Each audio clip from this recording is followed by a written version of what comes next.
Perderei a salvação se não perseverar? Comentário bíblico de Kaique Pereira.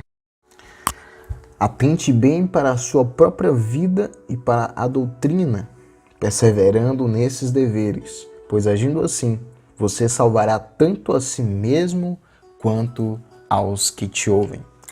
1 Timóteo, capítulo 4, versículo de número 16.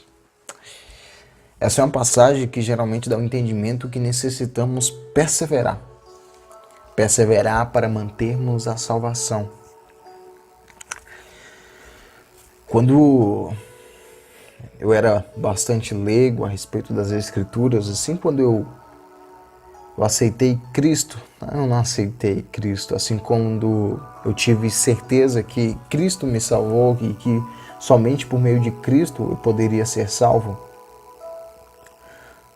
muitas passagens eu acabei interpretando de forma errônea, mas graças a Deus hoje tenho um conhecimento que dá para me ajudar a tirar dúvidas de bastante coisas. Não sei de tudo, mas procuro aprender cada dia mais. Mas para entendermos melhor esta passagem, para entendermos que ela não fala da salvação eterna, necessitamos entender que a expressão salvarás na passagem nada tem a ver com a salvação eterna. Pois se tivesse, nós seríamos nossos próprios salvadores. Aí nesse caso, Paulo não teria necessidade de dizer ao carcereiro: crê no Senhor Jesus e será salvo. Atos 16:31. Mas salve-se a si mesmo. Ou como aquele velho ditado, aquele velho provérbio do navio afundando: salve-se quem puder.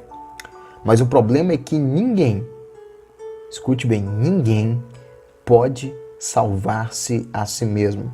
E seria muita ingenuidade pensar que o texto estaria dizendo que Timóteo poderia salvar-se a si mesmo e ainda salvar as pessoas que o escutassem.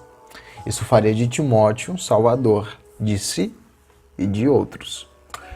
Mas então fica uma dúvida. Qual é então o significado do verbo salvar nesta passagem? Preservar-se de ser enganado e contaminado pelos mesmos falsos mestres dos quais Paulo fala no início do capítulo, que imporiam uma série de restrições aos seus seguidores, ser salvo das fábulas profanas e de velhas. A exortação para ele ler, exortar e ensinar, meditar estas coisas, ocupar-se nelas, ter cuidado da doutrina, tudo tem por um único objetivo: mantê-lo longe do engano e do erro, ficar a salvo e salvar também os que o escutavam.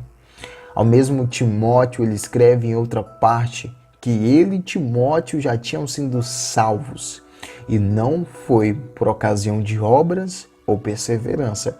Portanto, achar que esta passagem estaria falando da necessidade de Timóteo salvar-se a si mesmo de forma eterna entraria em total contradição com muitas outras passagens que encontramos nas Escrituras, dentre eles os 66 livros. Portanto, não te envergonhes do testemunho do nosso Senhor, nem de mim, porque sou prisioneiro seu. Antes participo das aflições do Evangelho segundo o poder de Deus, que nos salvou e chamou com uma santa vocação, não segundo as nossas obras, mas segundo o seu próprio propósito e graça que nos foi dado em Cristo Jesus antes dos tempos dos séculos. O verbo salvar em 1 Timóteo 4,16 nada tem a ver com a salvação da alma.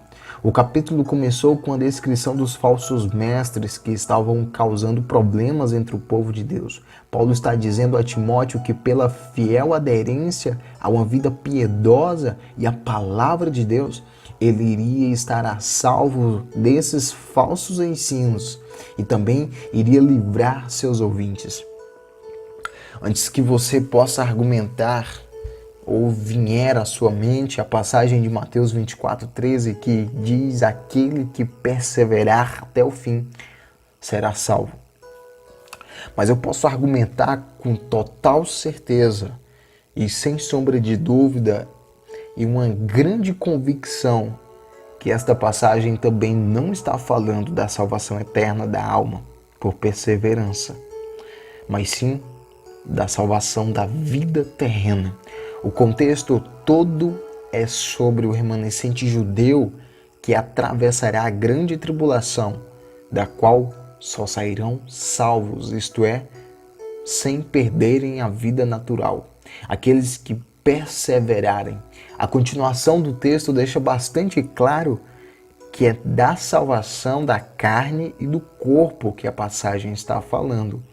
Pois se morressem, não poderiam viver no reino de 1000 anos de Cristo na terra.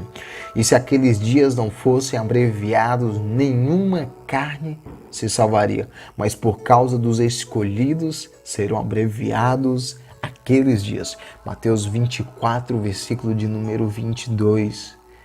Esses escolhidos não são os participantes da igreja, para deixar bastante claro, o corpo de Cristo, que naquele momento já terá sido arrebatado muito antes para o céu.